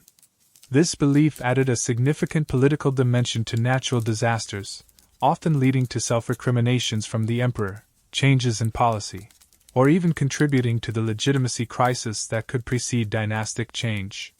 So, while you were starving, the emperor might be worried about his job security because a flood hit your province. Living with the constant possibility of natural disaster added another layer of profound insecurity to your life. You could do everything right, work hard, pay your taxes, obey the law, and still have your entire world destroyed by a force completely beyond your control. It fostered a sense of fatalism and humility in the face of nature's power. You learned to read the sky, the rivers, and the earth for signs, praying for good weather and fearing the clouds on the horizon. There was no flood insurance, no government bailout, no FEMA showing up with supplies. There was only the hope that the disaster wouldn't strike your village, or that if it did, your family, callback, and neighbors could somehow band together to survive the aftermath. The sheer scale of these events, and the state's limited capacity to effectively protect its vast population from them, meant that nature was often the ultimate arbiter of life and death, a terrifying reminder of how precarious existence truly was. And sometimes, the pressures of natural disasters and the state's response, or lack thereof, could combine with other grievances to unleash a different kind of storm. So you've seen how nature itself could conspire against you, wiping out your crops and unleashing famine, a terrifying force beyond any human control. But sometimes the storms weren't brewed in the sky, they were brewed in the hearts of desperate people, pushed too far by those very same pressures, the crushing taxes, remember those? The corrupt officials, callbacks galore, the lack of food, a constant companion, and the general unfairness of a rigid system. When these pressures reached a breaking point, the result could be internal strife, unrest, and full-blown rebellion, engulfing your world in a terrifying wave of human violence and chaos. Imagine the whispers starting in the market square or among the farmers gathered after a devastating harvest. Talk of injustice, of officials hoarding grain while people starve, of the emperor being out of touch or losing the mandate of heaven, callback. These aren't just complaints, they are the seeds of something far more dangerous. Maybe a charismatic figure emerges, promising a better future, or perhaps small groups of desperate men, driven to banditry by starvation, callback, start to coalesce into larger, more organized forces. Before you know it, that distant rumble isn't thunder, it's the sound of an approaching army, Or perhaps just a mob of angry, hungry people marching towards the local yamen, callback. Living through a period of political instability or rebellion was a nightmare for the average person, regardless of which side you nominally supported, or if you just wanted to be left alone. The neat lines of authority you were forced to navigate, callback, would blur or disappear entirely. The law's swift hammer, callback, might be replaced by the arbitrary violence of rebels, government soldiers, or opportunistic bandits taking advantage of the chaos. Your village, once a place of relative, though harsh, familiarity, could become a battleground or a target for plunder. Rebel armies, often composed of peasants and others with little to lose, might sweep through the countryside, demanding food and supplies, sometimes recruiting, or forcing, young men to join their ranks. They might punish corrupt officials or wealthy landlords, offering a brief, terrifying glimpse of a world turned upside down. But they could also be just as brutal and unpredictable as the forces they opposed, leaving a trail of destruction in their wake. Imagine a group of armed strangers showing up at your door, demanding your meager store of grain and perhaps dragging away your eldest son. Your carefully constructed world of survival instantly shatters. The government's response was usually swift and brutal. Imperial armies would be dispatched to quell the rebellion, often showing little mercy to anyone suspected of supporting the rebels, or even just living in an area where rebels had passed through. Villages could be razed, populations massacred, all in the name of restoring order. Being caught between a rebel force and an approaching imperial army was perhaps the most terrifying position to be in. Both sides might view you with suspicion, demand resources, and resort to violence if you couldn't comply or looked like you favored the other side. It's like being stuck in the middle of a food fight, except the food is actually weapons and everyone is trying to hit you. The sheer disruption to daily life was immense. Farming, the source of your survival, callback, would become impossible in areas affected by fighting. Markets would close, trade routes, callback, would become too dangerous, cutting off access to essential goods. Corvée labor, callback, might be suspended, but only because the state was busy demanding resources and manpower for the war effort instead. Famine, callback, already a risk from natural disasters, would be exacerbated by the chaos, as crops were destroyed and food distribution networks collapsed. The social hierarchy, callback, you knew might be temporarily upended, but usually replaced by the brutal hierarchy of military power. A mainstream historical fact is that major rebellions were a recurring feature throughout Chinese imperial history, often arising during periods of dynastic decline marked by corruption, economic hardship, and natural disasters. The Yellow Turban Rebellion at the end of the Han Dynasty, the Inlushan Rebellion during the Tang, and the Taiping Rebellion in the late Qing are just a few examples of massive uprisings that fundamentally reshaped the course of history and caused immense suffering for the population. These weren't minor skirmishes. They were existential crises for the state and devastating catastrophes for the people caught in their path. The unpredictability was key. One day, life might be the usual grind of work and survival. The next, rumors of unrest could turn into the terrifying reality of armed conflict arriving at your doorstep. You had little control over these events.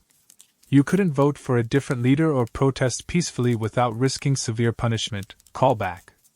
Your options were usually limited to trying to hide, trying to flee, risking the dangers of travel, callback, or trying to appease whichever armed group happened to be in control at that moment. Historians still argue whether internal rebellions were primarily a symptom of dynastic weakness and failure to address underlying social and economic problems, or if they were inherent to the cyclical nature of Chinese history, a violent mechanism for societal change and the rise of new powers. Was it the dynasty's fault for being weak, or was it just how things inevitably played out over time? A quirky tidbit related to rebellions is the use of symbolic or religious elements by rebel leaders to rally support. For example, the Yellow Turban Rebellion used Taoist beliefs and symbols, while the Taiping Rebellion incorporated elements of Christianity, filtered through the leaders' unique interpretations. These movements often offered not just political change, but also a spiritual or ideological vision that resonated with people seeking meaning and hope in times of despair. Imagine joining a rebellion not just because you're starving, but because the leader claims to be your brother from another mother, sent by a foreign god. Living through such times meant constant fear. Fear of violence, fear of starvation, fear of losing your home and family, fear of simply being in the wrong place at the wrong time.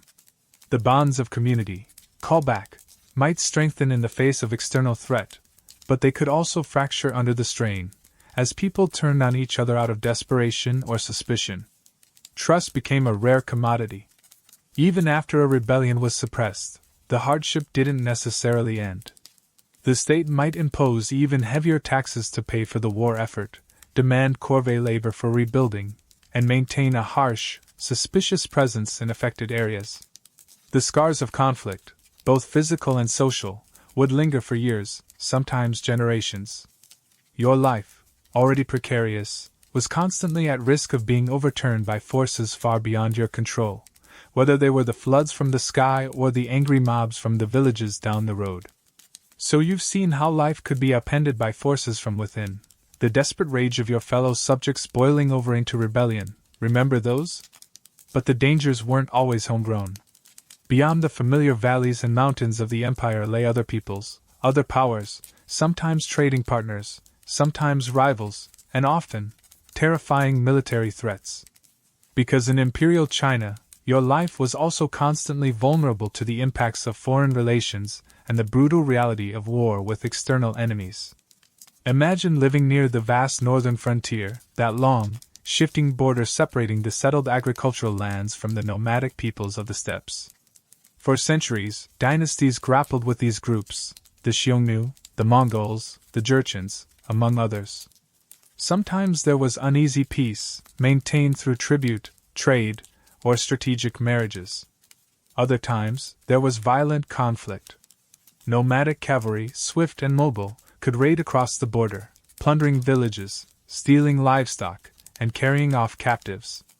Living in these border regions meant a constant state of readiness, the fear of a sudden attack always looming. It's like living next door to a neighbor who occasionally decides to steal your lawnmower, except their lawnmower is an army of horse archers and your lawn is your village. Even if you lived far from the frontiers, the effects of foreign conflict rippled across the empire, directly impacting your life. Wars cost money. Lots of money. And where did the state get that money? From the people, of course. Taxes, remember those? Would often be increased during wartime to fund military campaigns, placing an even heavier burden on your already strained resources. Corvée labor, callback, might be diverted from public works to military logistics, hauling supplies, building fortifications, repairing roads used by armies. Your labor, your grain, your copper cash, all could be demanded by the state to support a war effort happening hundreds or even thousands of miles away, against an enemy you might know nothing about. It's like paying for a foreign war through an unexpected, massive tax on your groceries. And it wasn't just your resources the state might demand, it could demand your body, or the bodies of your sons. Conscription, the forced recruitment of men into the army, was a terrifying possibility during times of major conflict. If you were a young, able-bodied man, you might be torn away from your family, your fields, callback, and your home, and marched off to fight in distant, brutal campaigns. Life as a soldier was incredibly harsh. Poor pay, meager rations, callback, brutal discipline, the constant threat of death in battle, and the high risk of dying from disease, callback, or exposure during long marches and sieges. There were no comfortable barracks or regular leave. You were a disposable unit in the state's military machine. Imagine being drafted into a war you never wanted, fighting enemies you've never met, with no idea if you'll ever see your family again.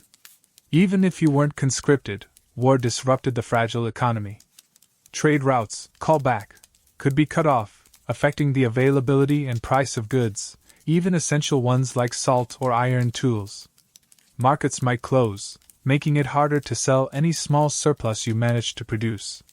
Refugees fleeing conflict zones could flood into your area, straining local resources and potentially bringing disease.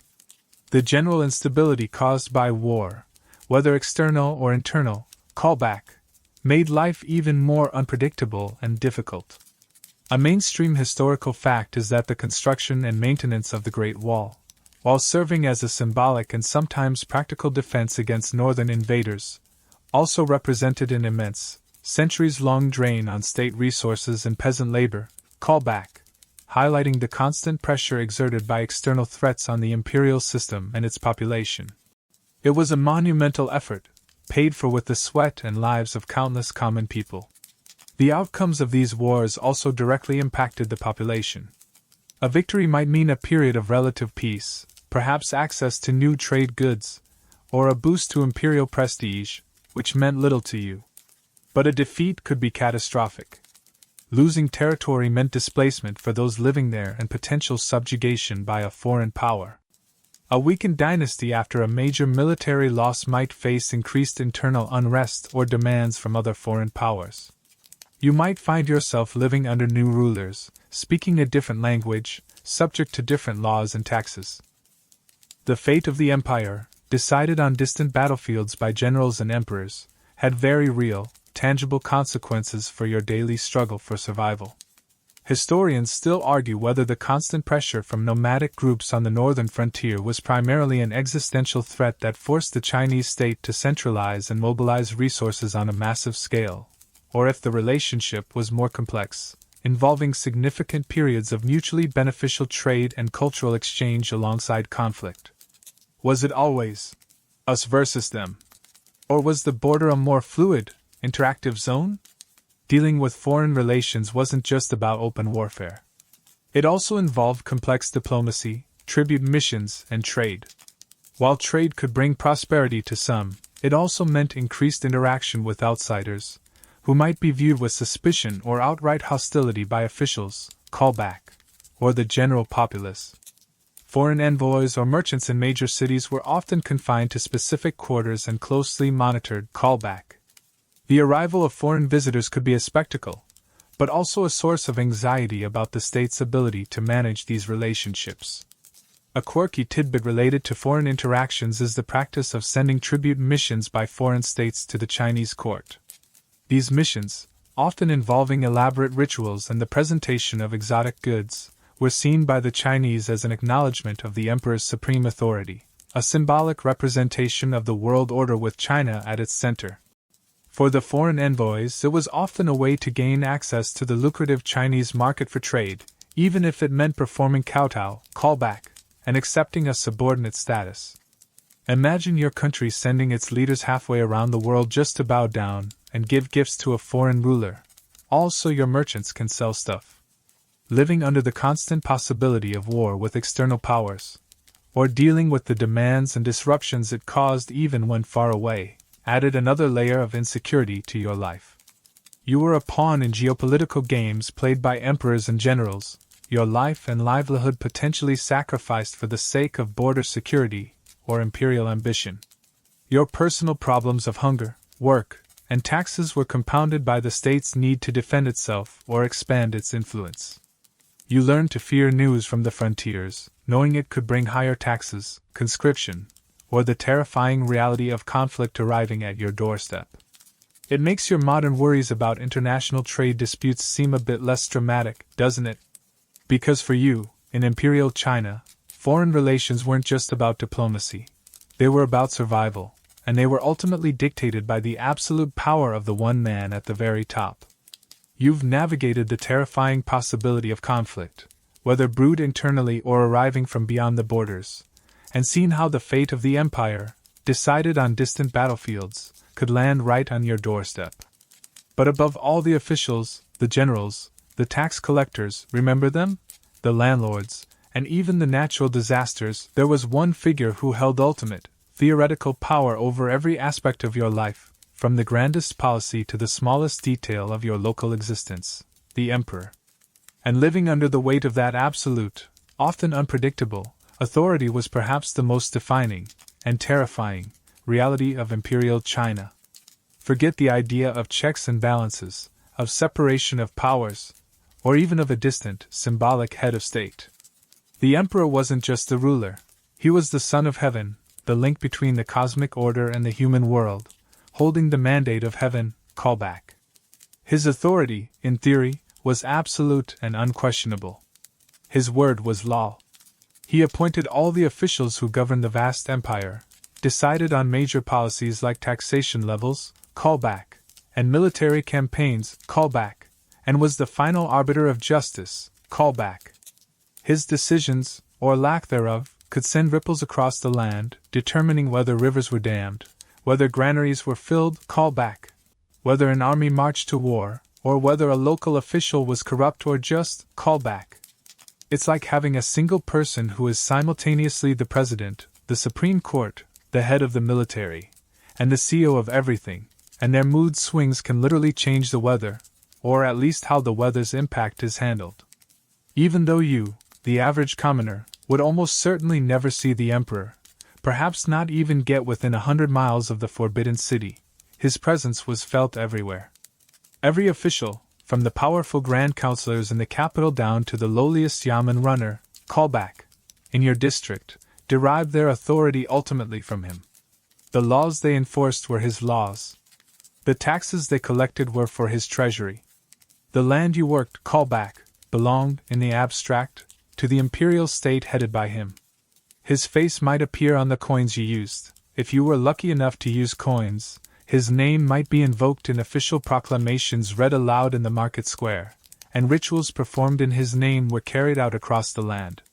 He was the sun around which the entire Chinese universe revolved. The sheer scale of the empire meant that the emperor relied heavily on his vast bureaucracy to govern. But this didn't dilute his power, it merely meant his influence was mediated through layers of officials. A good emperor, advised by competent and honest ministers, could oversee periods of prosperity and stability. A bad emperor, weak, corrupt, advised by sycophants, or simply uninterested in governance, could preside over decline, corruption, and hardship for the population. And the problem was, you had no say in who became emperor, or whether he was good or bad. You simply had to live with the consequences of his rule. It's like getting a new boss every few decades, and you have zero input into who it is, and their management style could range from brilliant and benevolent to actively terrible and potentially fatal. The unpredictability of imperial power was a constant source of anxiety. The emperor's favor could elevate an official overnight, or cast them down into disgrace and ruin, sometimes for seemingly minor reasons or due to palace intrigue far removed from your reality. Policies could change suddenly based on the emperor's whim, the influence of powerful eunuchs, a quirky tidbit, eunuchs, castrated men who served in the inner palace, could wield immense informal power due to their proximity to the emperor, sometimes controlling access and influencing decisions, much to the frustration and fear of the regular bureaucracy and the populace, or shifting political tides at court. A new emperor could ascend the throne and reverse the policies of his predecessor, leading to uncertainty and disruption. A mainstream historical fact is that the emperor's personal character and effectiveness had a profound impact on the stability and prosperity of the dynasty, with strong emperors often presiding over golden ages and weak or tyrannical ones contributing to decline and eventual collapse. Historians still argue whether the emperor's power was truly as absolute in practice as it was in theory, given the constraints imposed by bureaucratic inertia, the power of local elites, callback, the vast distances, and the difficulty of enforcing central decrees uniformly across the empire. Did local realities and the actions of officials effectively limit imperial authority, or were they ultimately just instruments of that authority? The constant awareness that your life, your village's fate, and the stability of the entire world you knew rested on the shoulders of a single, distant individual, subject to human fallibility, illness, and the pressures of court life, added a layer of profound insecurity. You might pray for the emperor's wisdom and longevity, because his well-being was inextricably linked to your own.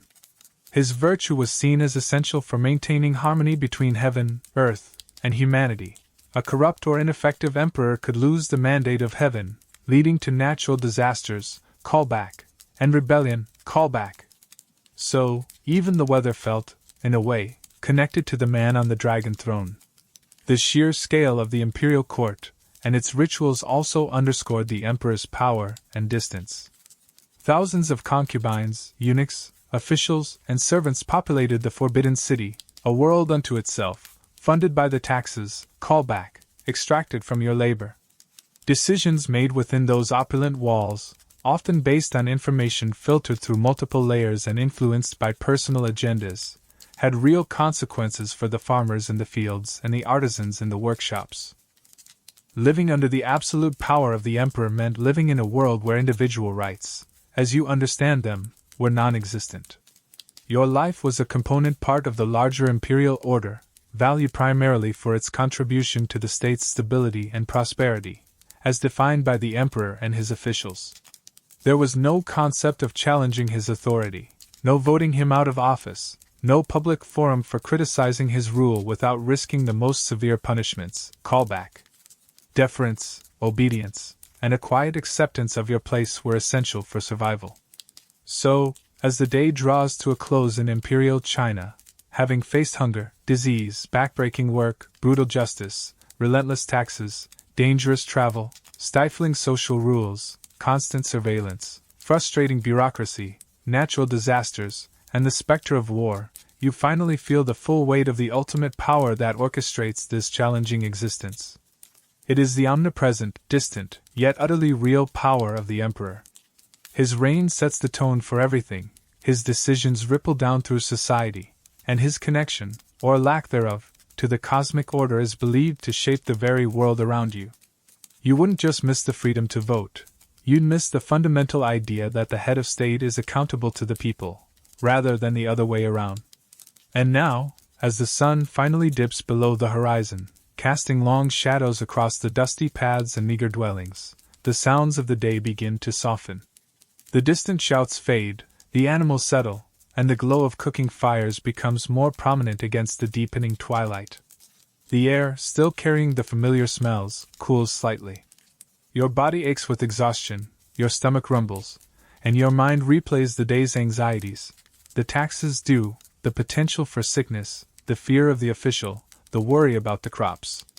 But for a few brief hours, there is respite. You find your spot on the hard kayong or the straw mat, pulling thin coverings around you.